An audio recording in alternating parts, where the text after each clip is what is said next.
Everyone, welcome back to my channel. तो ये मेरी फर्स्ट लॉन्ग फॉर्म वीडियो है। आई होप आप लोगों को बहुत अच्छी लगेगी, थोड़ी बहुत मोटिवेटेड लगेगी।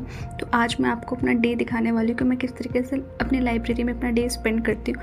तो सबसे पहले मैंने सब कुछ ना सेटअप कर लिया था और उसके बाद मेरे को टू डू लिस्ट बनानी थी। टू डू लिस्ट बनाने से ना इट वॉज सो हेल्पफुल कि आप अपनी चीज़ों को ना बहुत अच्छे से कर सकते हो। तो मैं टू डू लिस्ट तो ज़रूर बनाती हूँ। तो यहाँ पर सबसे पहले मैंने मोशन इन 1D शुरू किया था। तो मोशन इन 1D में कुछ वेक्टर्स का यूज़ होता है, तो वही मैम करा रही थी। तो सबसे पहले मैंने वेक्टर्स की। इसके नोट्स मैंने नहीं बनाए क्योंकि नोट्स फुल लेंथ नोट्स मेरे पास थे। तो जो मैम क्लास में जो भी क्वेश्चंस करा रही थी तो वो क्वेश्चंस मैं कर रही थी। और यहाँ पे मैंने सारे के सारे वेक्टर के मैम ने जितने भी क्वेश्चंस कराए वो मैंने कर दिए। जो कुछ क्वेश्चंस ऐसे होते हैं जो बिल्कुल देखते ही सॉल्व हो जाते हैं तो वो मैंने नहीं किए। तो यहाँ पर मैम वही बता रही हैं कि मोशन इन 1D के लिए वेक्टर बहुत ही ज़्यादा इंपॉर्टेंट होता है। तो मैम वही समझा रही थी कि किस तरीके से हम अपने आने वाले चैप्टर्स को हम कवर करने वाले। तो उसके बाद फिर मैंने मोशन इन 1D भी शुरू कर दिया था। मोशन इन 1D बहुत ही ज़्यादा मतलब हमारा मैकेनिक्स का चैप्टर है, ईजी चैप्टर है, इतना टाइम नहीं लगता, मुझे बहुत अच्छा लगता है ये चैप्टर। तो मैंने फिर फटाफट मैम की क्लास से ये पढ़ना शुरू किया। बाय द वे मैं जो फिज़िक्स है वो तमन्ना चौधरी मैम से पढ़ती हूँ। आप किससे पढ़ते हो आप ज़रूर बताइएगा। तो यहाँ पे बस I started solving question again. मेरे पास नोट्स बने हुए हैं तो इसलिए फिर मैंने सिर्फ क्वेश्चंस को सॉल्व करना ही प्रेफर किया, क्योंकि नोट्स तो है तो दोबारा से नोट्स बनाने का तो कोई फ़ायदा है नहीं। क्योंकि मैंने पिछले साल भी इन्हीं टीचर से पढ़ा था तो फिर मुझे ऐसा कुछ लगा नहीं कि मैं नोट्स बनाऊँ। फिर मैंने यहाँ पे क्वेश्चंस को कंप्लीट किया और यहाँ पर मेरा चैप्टर कंप्लीट हो गया बहुत ही ज़्यादा अच्छे से।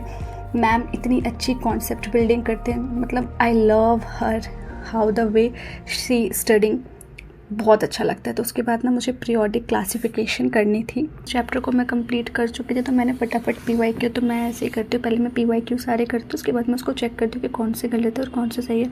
और ना मेरे को बहुत अच्छा लगा कि मेरे बहुत सारे मतलब मैक्सिमम क्वेश्चंस ठीक थे। जो क्वेश्चंस मेरे गलत थे ना वो थे जो 90s में आए हुए थे। क्योंकि मैं 36 ईयर्स के PYQ सॉल्व करती हूँ तो मुझे बहुत अच्छा लगा कि जो भी रिसेंट जो 10 ईयर 15 ईयर्स वाले हैं ना उस पर से मेरे मोस्ट ऑफ द क्वेश्चंस ठीक गए थे। तो थोड़ा सा ऐसा होता है ना कि हाँ पता चल जाता है कि हाँ आप कहाँ पे स्टैंड कर रहे हो। तो वो मुझे पता चल गया था कि हाँ ये चैप्टर मेरा ठीक है। उसके बाद आई स्टार्टेड बायोलॉजी। मैं बायोलॉजी को लास्ट में स्टार्ट कर दूँ ताकि मैं एक बार ना फिजिक्स केमिस्ट्री को कर लूँ ताकि मेरा ब्रेन जो है ना ऑलमोस्ट वहाँ पे यूटिलाइज हो जाए। क्योंकि बायो थोड़ी ऐसी होती है जो हमें आती होती है। तो मैंने ना यहाँ पे सेल साइकिल और सेल डिवीज़न को रिवीजन किया था। तो यहाँ पर ना मैंने हाईलाइट्स पोर्शन बना रखा है तो मैं हाईलाइटेड पोर्शन से ही उसको रिवाइज़ करती हूँ। उसके बाद ना कुछ ऐसी चीज़ें जो टीचर ने बताई थी कि थोड़ी सी याद रखने वाली चीज़ें हैं तो फटाफट मैंने लिख ली थी। उसके बाद मैं लाइब्रेरी से घर आई थी क्योंकि मुझे जाना था कोचिंग बच्चों को पढ़ाने के लिए। तो यहाँ पे आके फटाफट मैंने बेसिक्स से स्किन केयर किया। और कोचिंग जो है मैं 11th क्लास को पढ़ाती हूँ, मैं केमिस्ट्री पढ़ाती हूँ और मुझे अच्छा लगता है पढ़ाना और उससे थोड़ी सी पॉकेट मनी भी मिल जाती है। इसलिए आई रेफर आप लोग भी, क्योंकि हम लोग नीट की जर्नी में हम बहुत डिपेंडेंट हो जाते हैं अपने पेरेंट्स के ऊपर।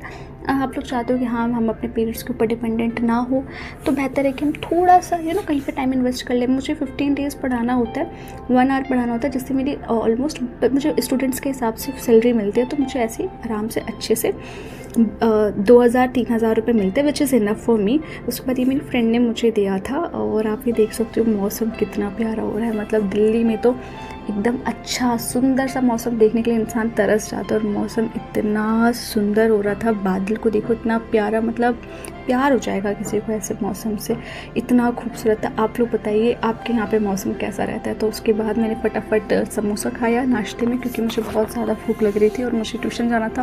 फिर वहाँ से आते आते मेरे को बहुत लेट हो जाता है तो भूख लग रही थी। उसके बाद मैं कोचिंग पढ़ा के आई, वहाँ का मैं वीडियो रिकॉर्ड नहीं करती। उसके बाद मैं अगेन लाइब्रेरी गई थी। लाइब्रेरी जाने के बाद मैंने उस चैप्टर को थोड़ा सा रह गया था तो मैंने फिर शुरू से ही शुरू कर दिया रिवीजन करना। जितना रिवाइज़ करोगे उतना तो बेटर होता है। तो मैंने फटाफट उसको रिवाइज़ करना शुरू कर दिया। After that I revised all. उसके बाद मैंने सारा के सारे अपना बैग पैक किया। और तो आप मुझे बताइएगा आपको मेरा फुल डे स्टडी कैसा लगा। NEET aspirant as a NEET aspirant आप लोग को कैसा लगा, कुछ हद तक मोटिवेट लगा होगा तो ज़रूर बताइएगा।